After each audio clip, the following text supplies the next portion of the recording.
Hey everybody, Rob DeLessio, Taste of Retirement. Today what we're doing is an Asian duck slider. What we did was made an awesome hoisin aioli, and it's just fantastic. Come on, let me show you how we do it.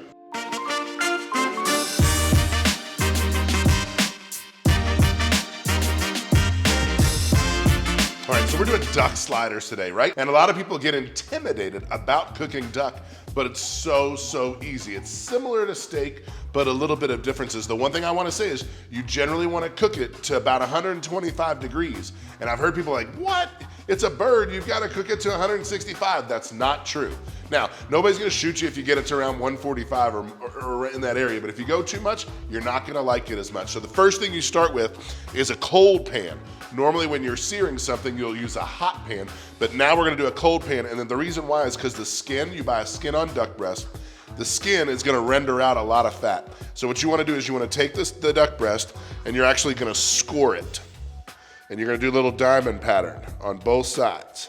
The reason why is that'll help cook it more evenly as it's being seared. So you've got the one there, and then we'll do each one of them. And so you gotta press a little bit thin to make sure that you break through that skin, but you don't wanna cut the skin off. You can take the skin off after the cooking process if you want, but I think it just adds so much flavor. I would not do that. All right, so what we're doing, we're gonna do some sliders today. Everybody loves sliders. And we're gonna do an Asian sauce with it. And so with that sauce, we've got some mayonnaise, we've got some limes, we'll talk about those in a minute. We've got some hoisin sauce, then we've got some chili sauce and an Asian barbecue sauce. So we're gonna make a really nice hoisin aioli, if you would. It's gonna be real nice. Obviously, we're gonna do some red cabbage as well. Good stuff. So the duck's just about ready. What we're gonna do is we're gonna season it because obviously the ducks don't come seasoned. And we're just gonna do salt and pepper. We're not gonna go too fancy. We're gonna let the meat talk for itself. So you've got kosher salt, nice coarse ground black pepper, and just season them evenly. And so duck, you know, you might not be able to find it at your normal everyday grocery store, but you can definitely find it at Whole Foods. You can order it, there's some specialty places online. But if you've got a really good butcher in town, that's where I'd go, because then that way, you know, they've obviously done their homework, they understand. They're looking for a good quality duck. All right, so that's seasoned. Then we're gonna turn the fire on. There we go. All right, skin side down.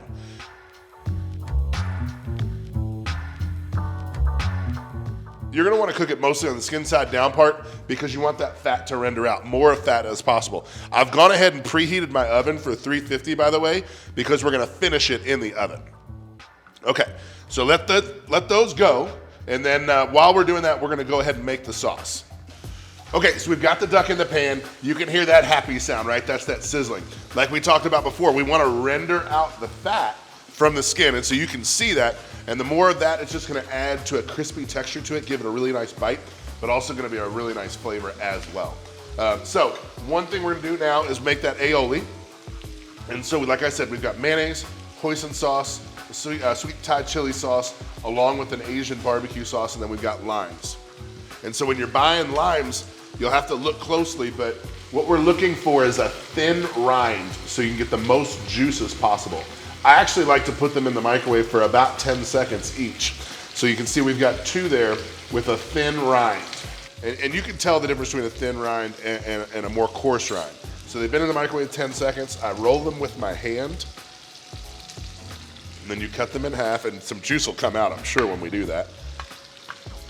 All right, so we grab the juicer, pulp side down, squeeze.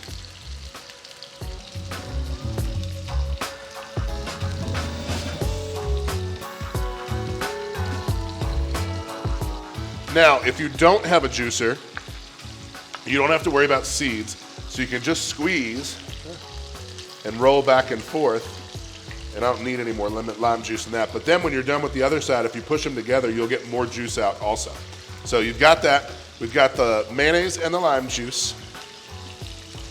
Go ahead and mix that up a little bit. I'm gonna pour the hoisin in. That mayonnaise will curdle a little bit. Don't worry about that. That's the lime. That's the acid from the lime.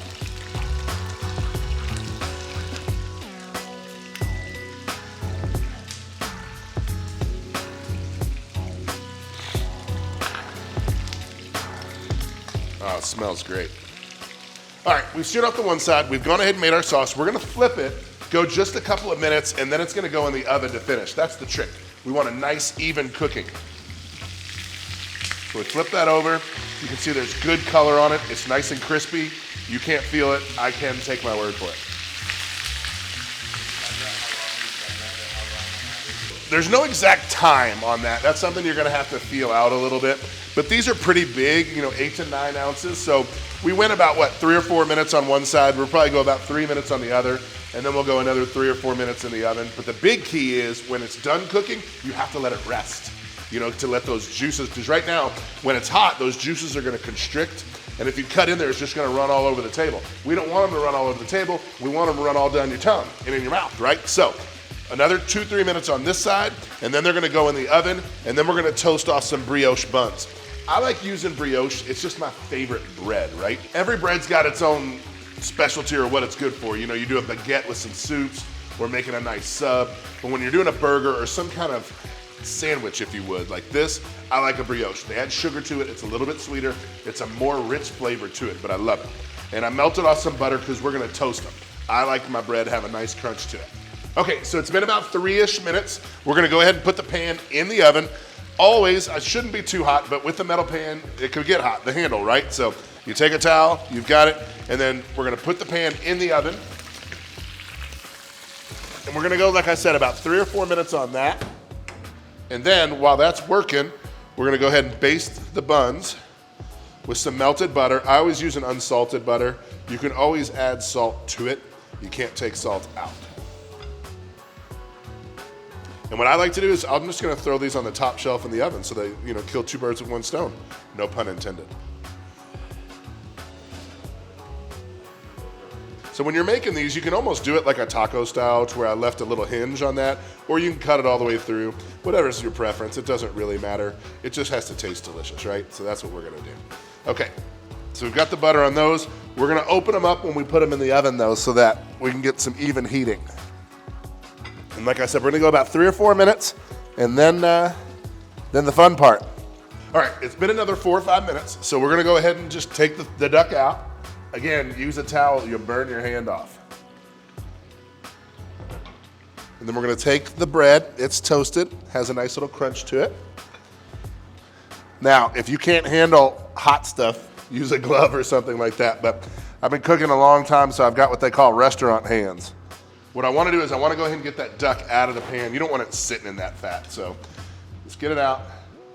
Just a couple shakes, and then we're gonna let it rest on this plate, like I said, for 10 minutes. Let it rest. Okay, so it's been 10 minutes. We've gone ahead and let the duck rest. What we're gonna do is we're gonna take a breast, skin side, and then we're gonna slice it what's called on the bias. That's just slicing at the angle. It gives it more surface area. It'll have a really good bite to it.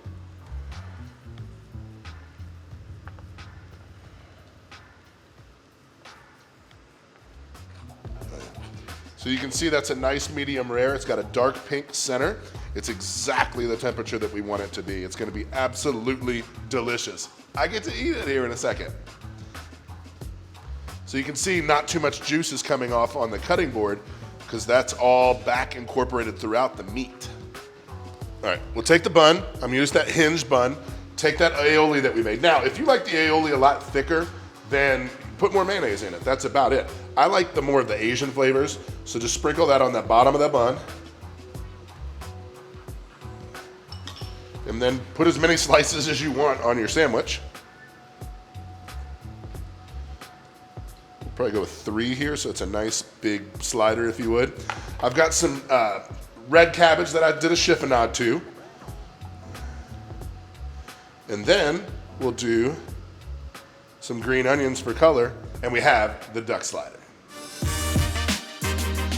And there you have it, the Asian duck slider. And of course, SWD style, we kicked it up using that hoisin aioli. It is absolutely fantastic. Don't forget to click the button, like or subscribe, and you'll see amazing content just like this. I'm Rob D'Alessio, and this was A Taste of Retirement.